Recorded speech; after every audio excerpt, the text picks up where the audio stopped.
Continuando, ainda estou aqui com meu amigo Guilherme. Nós vamos continuar o nosso bate-papo sobre a pequena e média mineração. Nós falamos um pouquinho sobre como que é o cenário no Brasil, né? Por que nós estamos falando de pequenas e médias mineradoras. E aqui eu acho que realmente a gente entra no assunto que a gente quer trazer. Quais são as dificuldades, Guilherme?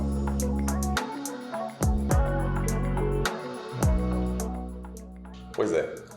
A mineração por si só já traz aquelas características, né, de alto risco, alto investimento, longo tempo de maturação, né, longo tempo para retorno dos investimentos. Quando a gente pensa em cenário Brasil, isso já é ampliado, né? Um risco maior ainda, o famoso risco Brasil, que a gente conhece tanto. E aí quando você pensa isso dentro do cenário da pequena e média mineração, dos microempreendedores, né? Então realmente é um setor onde realmente aí é esporte radical, né? Porque a gente vê pessoas assim que têm realmente vontade de empreender e se lançam na mineração, né? Eu já vi coisas assim, então meu pai sempre diz, se você só tem o dinheiro do mercado, não bota na mineração não, você vai perder. Então, e a gente vê e é uma dica de um geólogo, né? É verdade. É verdade. Então assim, empreendedores realmente que não têm uma reserva e resolvem investir na mineração, arriscar, alguns não deu certo, a grande maioria não dá mesmo, né? Mas assim, nesse cenário, a gente tem pequenas e médias empresas, microempresas também, que conseguem se estruturar, né? Com planejamento, e aí é que está a dificuldade, você tem dificuldade de acesso ao capital, né, para financiar. A gente hoje já tem a possibilidade dos ativos estarem, né, sendo colocados como mas garantia. Mas eu vejo os riscos também na área ambiental, né, justamente por falta de assessoria técnica competente, qualificada, né, assessoria jurídica demais, né? Eu sempre digo, a empresa que tem maior risco no mercado dela, ela tem que ter um acompanhamento jurídico muito bom, né, para tentar minimizar. Infelizmente, isso também não é muito difundido, não está ainda na cultura do nosso pequeno empreendedor. Né? Realmente, poucos têm essa visão e muitas vezes, quando eles chegam ao escritório de advocacia, porque o problema já está criado. Né? A confusão já está feita. Exatamente. Ou perante o Estado, porque recebeu auto de infração, paralisação, algum tipo de multa, né? na esfera do licenciamento ambiental, não cumpriu condicionantes. E aí você tem todo um problema já instaurado que às vezes é difícil de reverter. No âmbito dos contratos também, a gente muitas vezes quando você recebe o problema já está criado também por todo um histórico de contrato mal elaborado ou às vezes até sem contrato, as coisas feitas no fio do bigode acontecem muito também. Então esse é um cenário realmente de grandes dificuldades e que o empreendedor precisa estar preparado, né? Até a própria falta de capacitação do empreendedor, né? Sim. Hoje a gente tem uma instituição como o Sebrae, por exemplo, né? Que dá um apoio muito bom e às vezes a gente pergunta, por que você não procurou, né? Você tem, assim, no Brasil, diversos tipos de empreendimentos que deram saltos incríveis de eficiência por conta de apoio gratuito, às vezes, que o Sebrae, né, coloca lá todo o material, cursos à disposição, outras instituições também, né? Sem contar a própria vontade da pessoa de querer aprender, de desenvolver, né? Então, eu conheço empreendedores que não têm formação, né, técnica mas que tem essa consciência, que busca isso, que busca capacitar a si próprio, que busca capacitar todos dentro da empresa. Então, as dificuldades realmente estão muito nesse aspecto aí. Também na questão de reserva de caixa, né? Quando a empresa não tem uma reserva para esses imprevistos, ela sofre muito. Isso acontece demais também no âmbito às vezes é um compressor que deu problema, já completamente estraga toda a produção. Exatamente. E é interessante, né? Porque você bem colocou, a mineração é um risco em si, né? Então, ela tem o próprio risco de não existir, que ele vem da pesquisa, né? Então, é isso, gente. Pesquisa mineral é isso. Você vai investir, vai achar que tem alguma coisa, a pesquisa ela pode avançar, em vez de demonstrar que tem, vai demonstrar que não é o suficiente, não tem para... E que é a regra, né? A exceção é encontrar, né, um grande depósito, a jazida. Então, assim, e tem o próprio risco relacionado às questões naturais, tem um risco altíssimo de mercado, a gente vê essas flutuações, né? Eu acho que o pequeno minerador, ele sofre muito mais com isso, né? Porque às vezes o produto dele é produto numa faixa muito estreita de especificação de mercado, né? Então, volta a questão da capacitação, né? Essa questão da visão, de ter essa visão do empreendimento. Então, acho que esses dois riscos que o Guilherme bem colocou, inerentes à mineração, né, que a mineração ela está sujeita, né, o que diz, eu brinquei esses dias, falei, por que está tendo tanta pesquisa de lítio? Porque precisa, porque o cara é a bola da vez, é porque o Elon Musk ele quer colocar na Tesla, né, os carros elétricos e precisa do lítio, porque se ele precisasse de alface, exatamente. A corrida ia ser pela alface. Então a necessidade, o mercado ele vai condicionar, então a gente percebe hoje pequenos investidores indo para essas bolas da vez, né? A questão da mineração, voltando à questão do risco, é que não é rápido, né? Pois é. A maturação dos projetos, dos negócios, né? E não é da noite para o dia mesmo. E assim a gente vê, inclusive, investidores que já são muito bem sucedidos em outros setores e aí resolvem investir em mineração. E aí ele não está acostumado com isso. Então, recentemente eu vi isso, assim, de uma empresa que tinha muito capital para investir, mas eles simplesmente não se adaptaram à questão do timing, né? Porque eram acostumados a produzir uma determinada coisa lá na indústria deles, produzia, botava no mercado, vendia. E mineração, eles não estavam. Quando o pessoal que orientava a pesquisa disse, olha, isso aqui a gente vai levar X anos para concluir. Não, mas a gente pode investir mais. Não interessa, não adianta. Não adianta. É aquela coisa, se eu pego um homem constrói uma casa, sei lá, em 6 meses. Você bota 10 homens, talvez construa em um mês. Mas se você botar 1.500 homens, eles não constroem a casa em 5 minutos. Exato. Não tem, então não adianta. Chega um ponto que é preciso parar de botar gente, que não adianta mais, dali para frente, né?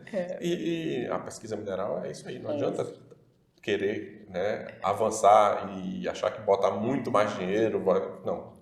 É o timing do negócio. Exato. E levando ainda em consideração o risco de colocar muito mais dinheiro e perder muito mais, né? Então tem que ter um equilíbrio entre isso. E é muito interessante quando a gente traz, né? Você comentou a questão ambiental e às vezes a falta de assessoria. É claro, gente, né, que a gente percebe que isso não é na mineração, não, é em qualquer negócio. Tem pessoas que agem por má fé. Né? Então, elas fazem na brecha, eles fazem na sacanagem. Mas, pelo menos, a minha experiência, aí, né, você pode comentar, é que quando ocorrem problemas relacionados a isso, assim, vindo das pessoas, dos clientes com quem eu convivi, foi a fraude por ignorância. Era um desconhecimento daquilo. Né? Então, volta a questão da capacitação. Mas é muito arriscado, né? Ninguém sai dirigindo o carro sem conhecer a lei de trânsito. As pessoas não deveriam sair pilotando minerações sem conhecer de direito minerário, direito ambiental, né? Mas isso é muito comum. E, sim, ninguém pode usar essa desculpa de que não conhecia.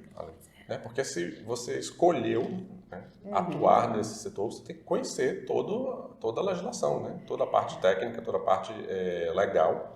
E aí sim, precisa de assessoria, porque ninguém nasceu sabendo, né? O empreendedor ele tem essa capacidade de se arriscar em um negócio, mas ele precisa estar amparado tecnicamente, juridicamente, porque depois não adianta. E a gente vê muito, depois de um problema criado, né? Poxa, eu não sabia que isso era assim. Mas isso aí era preciso ter buscado essa informação, esse conhecimento antes de fazer. Exato. É o que eu digo também. Infelizmente, você não vai poder dizer que você não sabia, vai se justificar dizendo que é um desconhecimento. Não, você não... você não pode entregar o carro na mão de um adolescente, né? Então, para mim, é nessa linha. Gente, obviamente, existem diversos riscos, né? A gente só comentou alguns. Então, falamos do próprio risco de investimento, risco mercado. Nem comentamos sobre fatores políticos, né? Mas isso interfere bastante.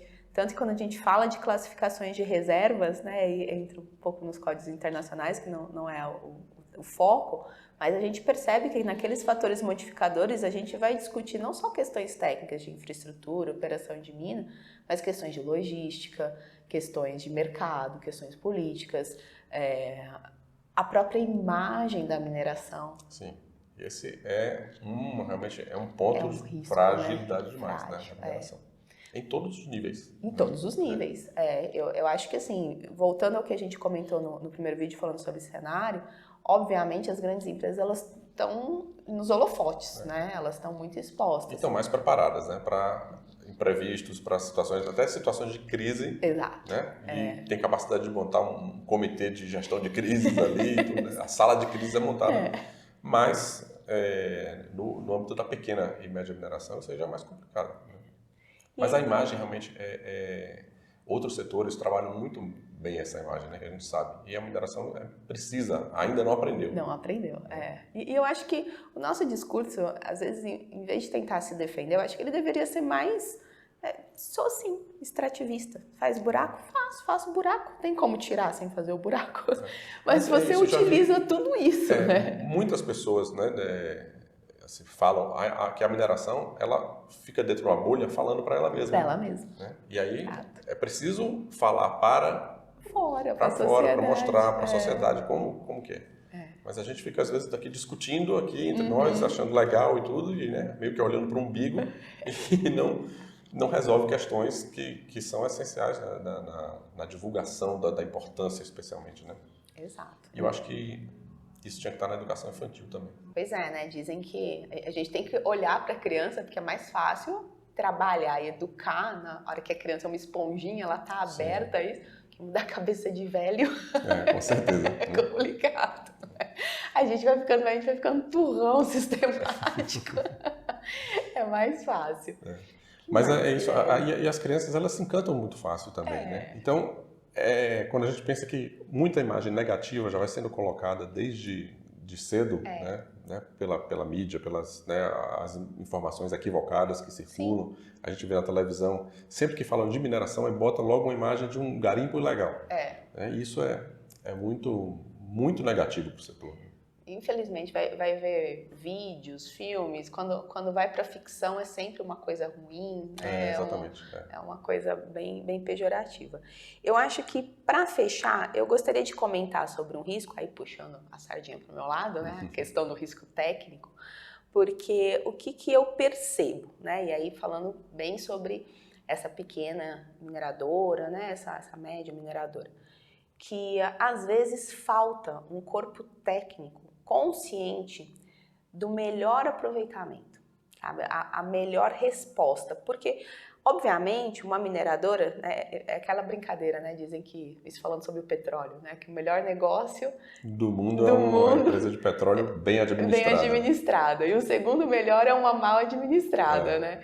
Então acho que a mineração, a depender do produto, se encaixa muito nisso, né? Você tem uma resposta, a partir do momento que você está sobre o depósito, você consegue um retorno financeiro.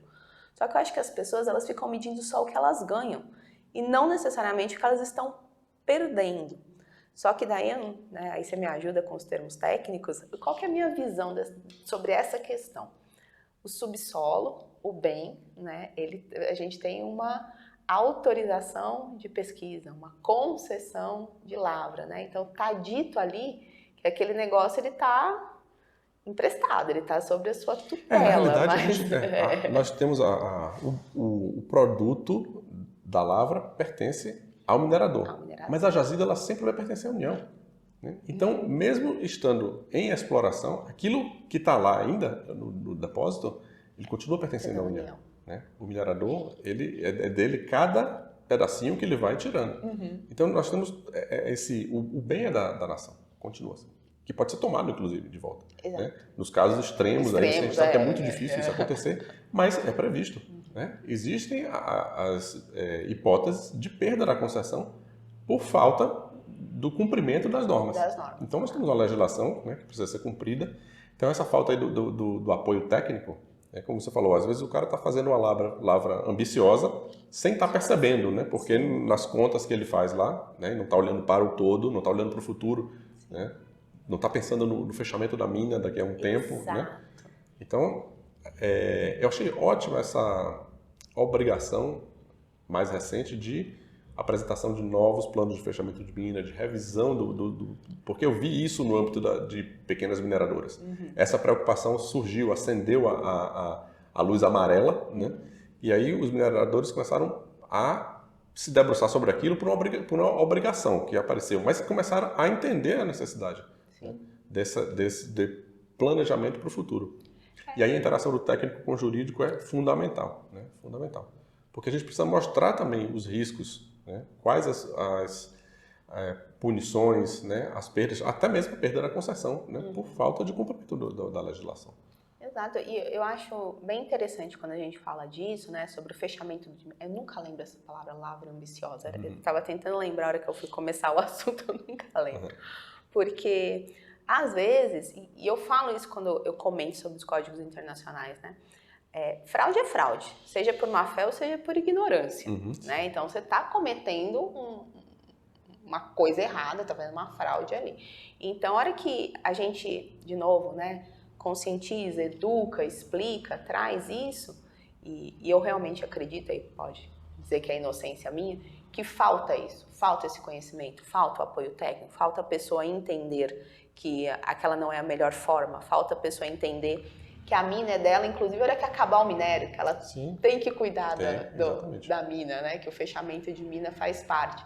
Recentemente eu comentei isso com um cliente, eu falei, como assim? É assim, a hora que acabar tudo, você ainda vai ter que tomar conta daquilo, é um fechamento, mas você tem a obrigação de fechar isso. Você não tem a obrigação de devolver para lá porque você distraiu, mas você tem a obrigação de terminar, né? De recolocar aquilo no âmbito, né? É interessante que eu já vejo essa preocupação de dar uma destinação nova, né? Poxa, quando a atividade econômica de mineração acabar, que outra atividade econômica nós podemos desenvolver aqui, né? Nessa cava, o que é que pode ser? No entorno dela. Então, já vejo essa preocupação também no âmbito das... Mesmo que seja para o futuro. Né? Tem empresas pequenas e médias aí que têm muitos anos de exploração, mas eles já estão pensando nisso. Né? Inclusive, quando é próximo aos centros urbanos, né, você tem situações ali que realmente precisam de muito planejamento. Exato. Né? E a ideia, né, do local, né, características do nosso empreendimento. Rigidez locacional e é exaurível. Né? Então, ele está onde está e ele vai acabar. Então, haja visto isso, tem que ter um planejamento. Né? Tanto para a empresa em si, né, porque vai ter um custo relacionado a isso, um custo pós-geração de receita, né? Porque você parou de gerar receita e vai continuar tendo o custo. E aí você bem colocou, né, do fluxo de caixa, de ser um risco, né, quando a gente comentou. Então, eu acho que essa construção... trazer à luz essas discussões para as pequenas e médias mineradoras, porque o óbvio, ele é óbvio 30 segundos depois que alguém fala. Né? Exatamente. Eu acho Por isso é importante os fóruns de discussão que precisam ser, né, fomentados também. Eu acho que isso é extremamente importante. Eu espero que a gente veja realmente mais discussões né, a respeito desses temas aí nesse segmento. Mais vídeos como esse, né, mais bate-papos como esse, então... Fique atento, esse é só o segundo vídeo da série, nós temos ainda mais conversas sobre o tema. Guilherme, obrigada, não sai daí que a gente vai cortar aqui, mas a gente continua. Tamo junto.